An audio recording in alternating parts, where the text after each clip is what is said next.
how long did you work with Arts Queensland for, and could you tell us about your role in that organisation? Well, at first it was the arts advisory to the minister and in peer assessment. The way that they assess applications has changed somewhat. But then again, way back when I was doing peer assessment for the Australia Council, they said, in the future we are going to be doing all of this online. And I thought, really? You know, how can that happen? And here we are, we're actually, that's how everything is done. Most of it's all done online. You have a better understanding of what everybody is doing all around Queensland, what art forms they're working in, where their regions are focusing in, whether it's dance or film or whatever. That's what I found that was so good. And when I worked with the Australia Council in peer assessment and policy development and assessing, it was a national view of everything, but also we were also dealing with or working with applications for overseas festivals, major festivals right across the world, really, yeah. And so I've gone from the Australia Council to Arts Queensland. So I was with Arts Queensland when they first initiated the Regional Arts Development Fund, a partnership between local government and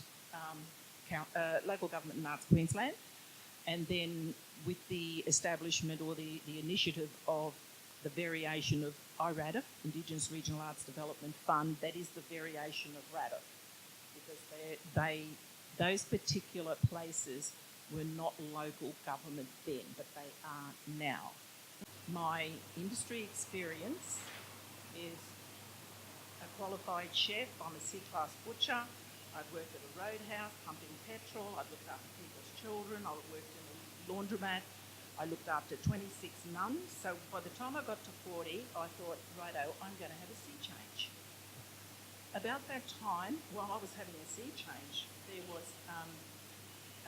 was political change in the nation, and what came out of that was social change.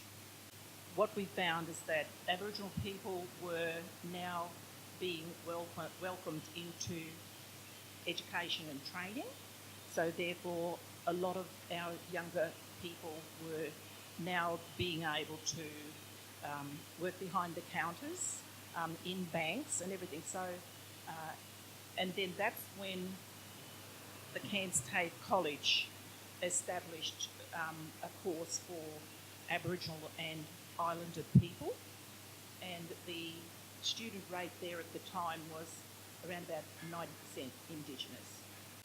There was an arts movement in the early 80s in the southern parts of Australia, especially out of Sydney, when they first established the Australia Council. I think that might have been in the late 70s or the early 80s. So I was invited to chair that they had an Aboriginal and Torres Strait Islander Arts Board at that time, and the way that the Australia Council operated is that it was sectioned off into the different art forms, and then there was also the Aboriginal and Torres Strait Islander Arts Board separate to that. So I was asked to chair the Visual Arts and Craft Board, but while I'm doing that, I'm also finding out who's actually the leaders in all of the other art forms right across Australia. And so that was a really interesting time, because all of those artists, the board was made up of a lot of the high-profile artists that had been nationally recognised. So I'm down there hearing for the first time a lot of what's going on in other parts of Australia, and certainly recognising that Queensland was missing out. When I first established myself as a visual artist, home-based artist, that we had a great minister in there. He was the Honourable Matt Foley, and he had a lot to do with initiating all of the libraries, the Indigenous library services into all of the communities. Well, not all of the communities. He started off with 9, but he was a great advocate for the arts. The arts has the smallest portfolio.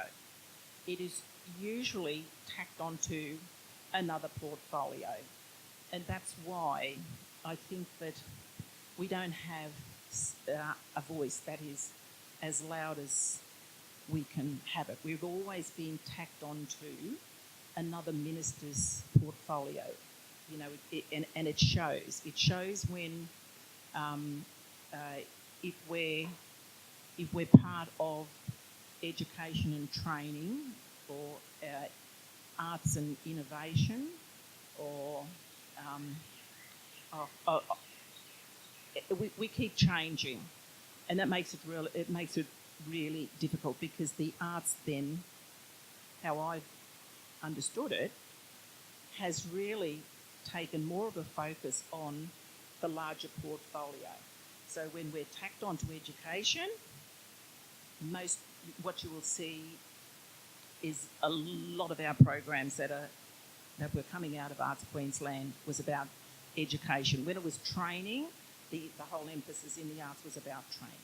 You know, Arts Nexus is very unique and very special, and I think that we're gaining a lot more national, well, we're really regaining the national acknowledgement that Arts Nexus deserves. Yeah, I think so. You know what, I really think that the wider public, when I talk about the general public, it's about everybody that's living in far north Queensland or in Australia, that they need to value the arts as a very integral and important part of their life. Arts Nexus is a capacity building agency working to grow creative people, communities and industries across far north Queensland. Find us at artsnexus.com.au, like our Facebook page, follow us on Twitter and share your thoughts.